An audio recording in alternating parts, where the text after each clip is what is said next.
afternoon on Monday, June the 9th, 2025. Well, I guess those that heard me, for those that heard me earlier, get to listen to my voice a second time today. Hey, nothing wrong with that, right? No, but unless, there's no,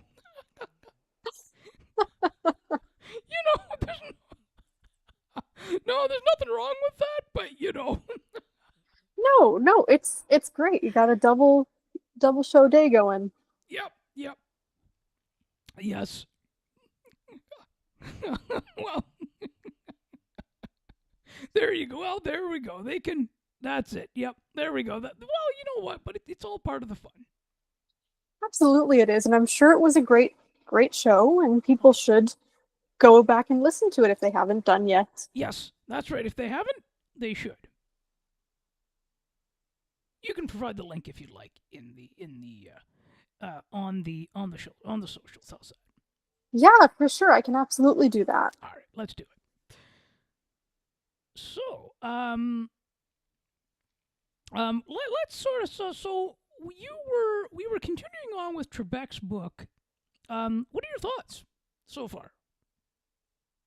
It's good. It's interesting. There's, you know, it's kind of fun in that it's not necessarily a cohesive story, so you can kind of pick it up and put it down at leisure and not really, be lost when you pick it back up. And there were a couple of little passages that sort of stood out to me, and one of them was when he's discussing specifically courage and how he sort of views that as more of a conscious decision in a dangerous situation versus like when, say, his diagnosis came up and people were, saying that he had all this courage, but he didn't really view it that way because that's not his view of courage. So I found that quite interesting because to frame it as a conscious choice in a dangerous situation, and he did give an example from his own life, and he kind of said how especially men and himself have this sort of reoccurring theme of reckoning with what courage is, or reckoning, I guess, with having courage. So that was kind of one of the big takeaways that I found. Like, I think it depends, though. I feel it really depends, though, on what one's definition of courage is. Yeah, and I think that's kind of what he's saying with that. Yes, because one thing is, because one definition is that, like, let's kind of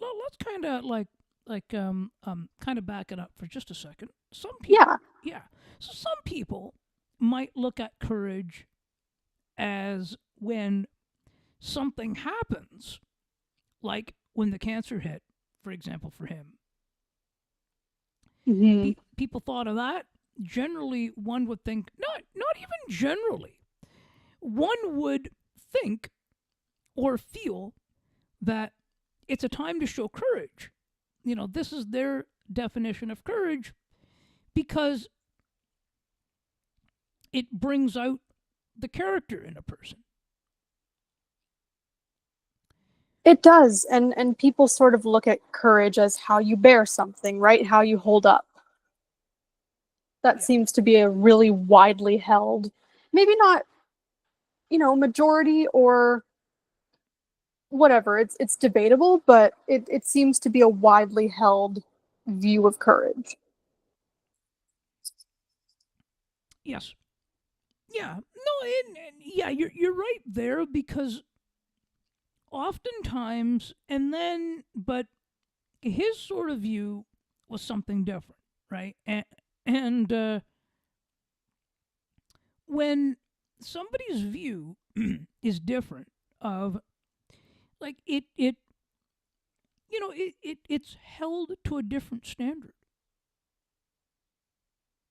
It is, or the person themselves takes something differently. Yes, But do you mean it's held to a different standard publicly, or the person themselves holds it to a different standard? both. Okay. So what to you does that look like? Something being held to a different standard? Well, the different standard is there's his way Mm-hmm. and and then it's the way of the public as well. Right. The people might view it as something different. They might say and that, well, that shouldn't be his definition. Well, that's his definition, but it should be this. Right. And even regardless of his definition, they'll still see it the same way they were seeing it. Like he can say, this is how I see it, but it doesn't mean people are going to immediately reframe it that way and stop looking at it the other way. Yep, yes, and that's what I mean by that's what I mean by the standard there. Mm-hmm. I think I said different standard, and that's what I mean by that. Yeah, you did say different standard, but I still wanted to kind of unpack that a little. No, and I appreciate that. Always good to have some good conversation going. It is, and I just thought that particular comment was something that stood out because I'd never heard someone frame courage that way, so it kind of jumped out. Not as unusual, but just sort of, oh, that's how someone else sees this. That's kind of cool.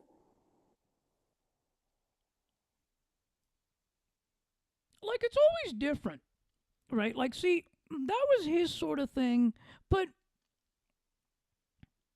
I don't feel that he like. See, I feel in a way that he um and I still stand behind that yes, he made the right decision to go publicly with that when it hit him. Mm-hmm. Yeah. Any other thoughts on the book? Go ahead.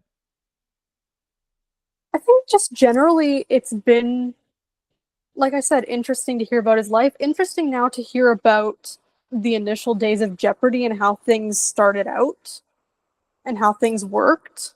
Because that's kind of where, well, I've passed that point now, but that was another thing that, it was unique to him. It was unique to the perspective that he could provide. And have Yes. you had a chance to get into more of your reread of it? No, I haven't gotten into more. I have not actually gotten into more of the rereading of it yet. Um, Okay, that's fair. We've got a pile going. but that's good. You know what? But that's the thing. The more we read, the more the better things are because Yeah.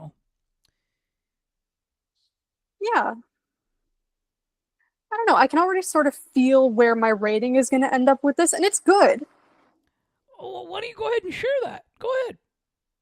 I'm feeling like it's probably going to end up as a 3 or a 3.5 for me. Which Oh, is sort of You're not gonna give it a 5. not necessarily. I my thing with fives, and actually I've been meaning to ask you about reviews and things for weeks now, so this is kind of a perfect opportunity, is I find I'm quite sparing with my fives. Like it's got to be either really good, inarguably good in the way it's written or performed, or I've got to really enjoy it or click with something. And this is still good. Like for me, a 3 is still a good rating. It's not bad. Or 3.5, because sometimes I know you can't do 0.5s on Goodreads, but I'll put it like in my review, I'm like 3.5. Because it's still better than a 3, but I don't want to give it a 4. But I'm curious for you, what goes into your ratings? What makes something a 5 or what makes something a 3 for you? For me, it's the content and how I felt of the book. Mm-hmm.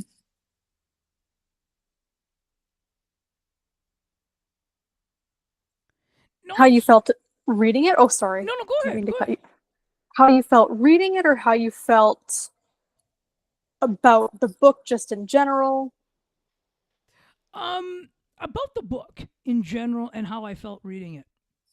Mm-hmm.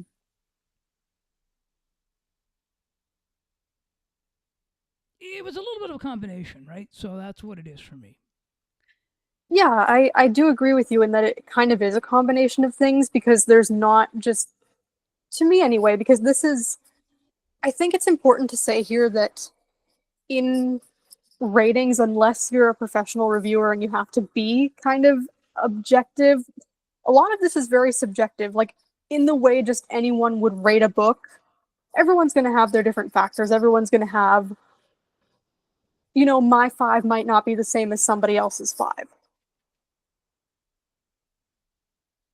Yes, I mean that's why ratings are always subjective in a way. They are. They're completely subjective, unless, like I say, you're a professional and you have to really look at something in a very, I don't know if clinical is exactly the word, but it's close. A very clinical, or a very, you're really picking something apart, not necessarily involving your feelings, but just the piece itself.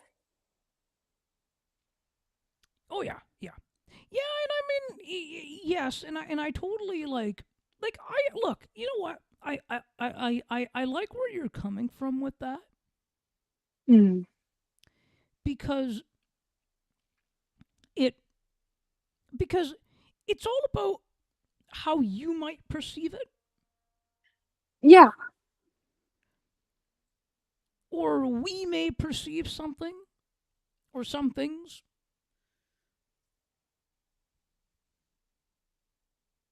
because the thing is, we're humans, and unless you feed something through AI or just a machine, there is no way as a person to leave your personal biases and opinions out of something.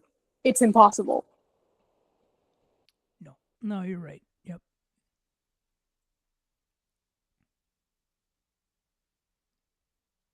Because then it comes down to what like I mean then it comes down to what is kind of said or what or how the perspective is. Yeah, and I would try not to, especially something nonfiction, I would try not to rate it based on simply, oh, I don't agree with the perspective, because that's not necessarily the point.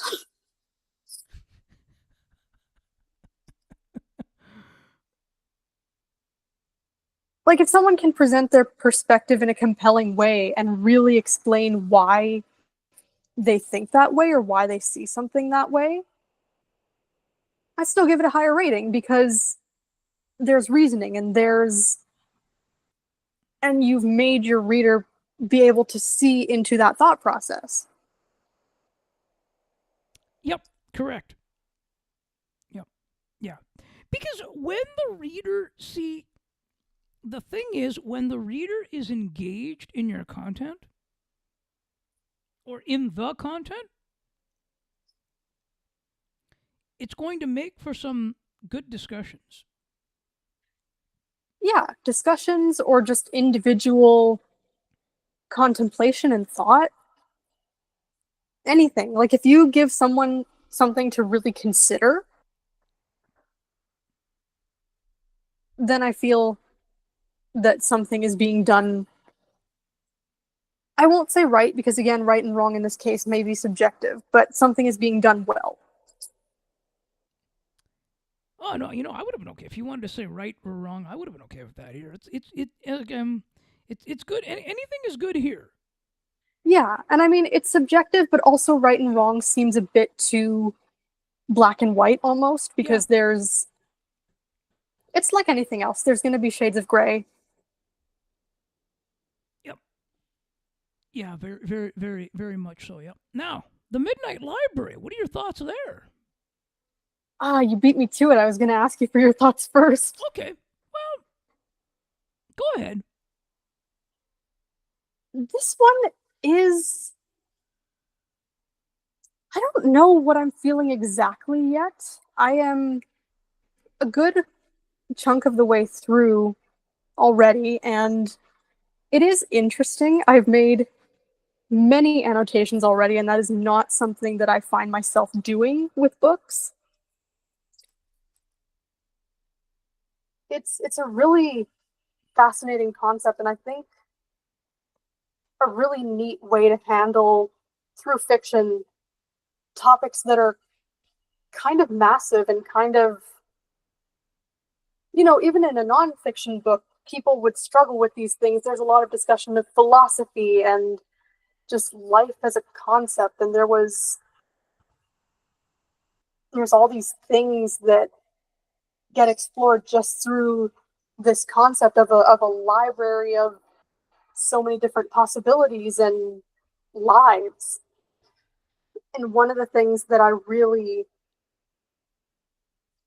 fixated on, I would say, is this idea of the way that the library is explained when the main character, Nora, goes to it, which is that she can try out these lives, and as soon as disappointment is felt, whether it sort of creeps up or whether it's instant, she gets to return to the library and try something else. And the way that, for me, I interpreted that and thought of that was,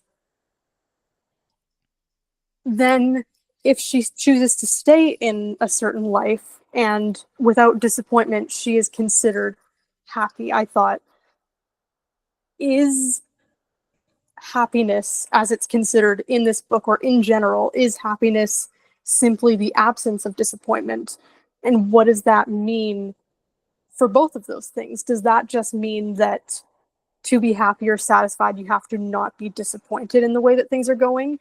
And does that put too much weight in disappointment because it then indicates a level of happiness? And is that all that goes into that? I think you have to be happy though. My feeling is that you have to be happy with the way things like and not be disappointed with the way things are going like in order to be happy. And I realize it's a hard line. You do, and I agree. But what sort of the book seemed to imply in that, in the way that the library worked to me, is disappointment the only factor in happiness, and is a lack of disappointment the only thing that goes into happiness? Do you know what I mean? Yes, and that was sort of the gathering there I kind of got too, right? Because it also the book has a lot of it has a lot of different twists too. I guess so, because in that sense of where that is kind of a gathering sort of message, is, to me, that really simplifies both things. It simplifies happiness and it simplifies disappointment in a way that I don't necessarily know is kind of encompassing enough of either emotion. And the idea of want, because it goes back to this idea of, she says she wanted her life to end, right? Yeah. Well. And Yeah. Yep. but if she really wanted that, would she have ended up in the library? And my question is, we can say as people, like, oh, we want this, we want that, but if she didn't want that and then wouldn't have ended up in the library, how conscious are wants? Like, we can consciously say when we want something, but are there wants that are unconscious? Yeah, and this may have been one of those situations where the wants could have been unconscious because of that of when she said that. Right, because would you not think that if that wasn't something she truly wanted, she wouldn't have ended up there, just based on how it is explained and how it works? Very much. If that was something that she really wanted, she would not have ended up in the library. Yeah, that was something I thought very strongly when it was explained. I sort of thought, hang on, this there seems to be holes in this now. Not necessarily in the plot or the way it was explained, but just even with the character, I suppose. Yes. Yeah, no, because yeah, yeah, because no, yeah, you got that right. And what are your thoughts on the book so far? Well, I agree with you, and as well as it also kind of sets sort of the thing of what like it's a work of some of this stuff, like this stuff actually happens in society today, what the book sort of outlines. Definitely a lot of the feelings and emotions that she has. Yeah, people experience these things. Yeah. It just like much like the Hunger Games, that's sort of where I kind of build it, because they're both different books, but they both have that similar type of messaging. In the In sense of No, go ahead. oh, go Go on. ahead. No, no, go ahead. Go ahead. In the sense of using things that happen in society or that people experience, or are Yes. there more specific? Okay. Yeah, you're right about that. Yeah, that's the one. That's it, right? Because see, yeah, and it's all about the portrayal, though, right? As to what is the messaging here? What's being portrayed? What is Yeah. Yes, and what is the book? What is the message at the end?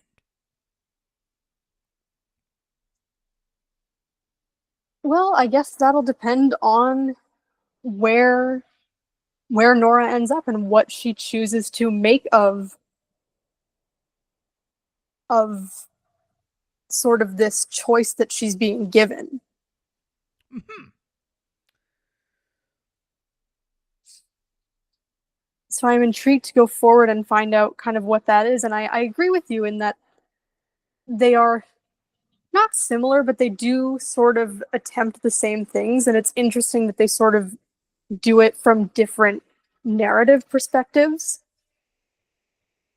Yes, because and that's because it's sort of because they send a similar message there.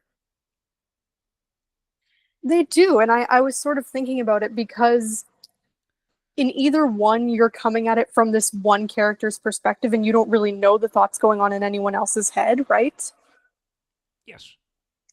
But with the Hunger Games, it's sort of, you're seeing it through Katniss's eyes. You're seeing every sort of move she chooses to make. She says, I did this, I did that, I went and, you know, collected plants or did this. And with the Midnight Library, it's sort of you are getting Nora's perspective, but it is still through a narrator kind of, because she's not saying I did this. It still says, oh, Nora walked down there and she did this, right? Correct. Yeah. So I Yep. find it interesting that there's multiple ways to be in a character's mind. Yep. Yep. Yes. So so we will be we'll you know what we'll give the listeners we'll give you a um we'll give you a trip of how we feel about the ending of the book as well next week. We will, yeah, when we get there. Yes. And so you had a couple of book recommendations for next week, right? Would you like to put those forward? Yes. So which yes. So let's decide. Let's come up here together on air. Mm-hmm. What would you? Which one would you prefer that we do for this recommendation? We can either do High Road Leadership or Down and Back by Justin Bourne. Okay, now have you read either of these, or are these both on I your have want not. to read? Okay. Are you leaning towards one or the other? No. I'm happy with whichever one you pick. We can try High Road Leadership. Yeah, let's do it. Let's do that then. Yeah, let's see John what that Maxwell. one's all about. Okay. Sounds great. And of course, I'll drop a link to that on the socials. Yes. And now for the fun part. The fun part. Where can you find us? Yeah, where can you find us? Well, so we've got the one we always put forward, which is the Discord, Ali and McCara's Books, for updates where you can put book recommendations, get in touch. We've got the website, aliandmccarasbooks.ca, for the updates. We post the shows there. We have all the things. That's kind of the first place where things get put up when something's new. So definitely go over there. We have all the platforms, Apple, Spotify, Amazon. We now have TuneIn and iHeart as well, if that's your preference. You will have seen that in the newest sort of post that went up. We've got the YouTube, where you might be listening live. You can listen later on as well, and the audio stream. And we've got Goodreads, of course. We've got our group there, also Ali and McCara's Books, and we've got our personal profiles for the books that we read for this in the panel, and for books that we just read separately. And that is the list of all the places. So feel free to go to any of them. Or all of them. All of them. All of them is good also. Yes. And when will we be back next?